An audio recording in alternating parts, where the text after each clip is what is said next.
ஸ்ரீ மாத்ரே நமக. ஸ்ரீ தென்முகவாராகி அம்பாளுடைய பரிபூர்ண அனுகிரகம் உங்கள் எல்லோரும் கிடைக்கணும்னு பிரார்த்தனை செய்கிறேன். அதாவது ஆஷாட நவராத்திரி இந்த 9 நாட்களும் ரொம்ப சிறப்பாக நம்ம தென்முகவாராகி திருக்கோயிலில் பூஜைகள் அலங்காரங்கள் சிறப்பாக நடந்தது. அந்த வகையில் 9ஆவது நாள் ஆஷாட நவராத்திரி பூஜை என்று வளையலால் அம்பாளுக்கு அலங்காரம் செய்தோம். ரொம்ப சிறப்பாக இருந்தது. நிறைய பக்தர்கள் நிறைய மக்கள் கலந்து கொண்டார்கள்.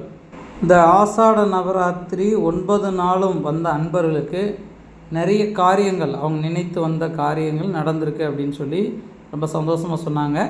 வாராகி அம்மனுடைய சக்தியினால் நாங்கள் நினைத்து என்ன விஷயத்துக்காண்டி வந்தோமோ அந்த நினைத்த காரியங்கள் நடந்திருக்கு அப்படின்னு வந்தாங்க. அதே போல் நம்ம யூடியூப் சேனல் மூலமாக பார்த்தவங்களும் நாங்கள் நினைத்த விஷயங்கள் அம்மாவோட அனுகிரகத்தால் நடந்திருக்கு அப்படின்னு சொல்லியிருந்தாங்க. இந்த வீடியோ பார்த்துட்ருக்க எல்லோருக்கும் ஸ்ரீ வாராகியுடைய அனுகிரகம் கிடைக்கணும்னு பிரார்த்தனை. ஸ்ரீ மாத்ரே நமக.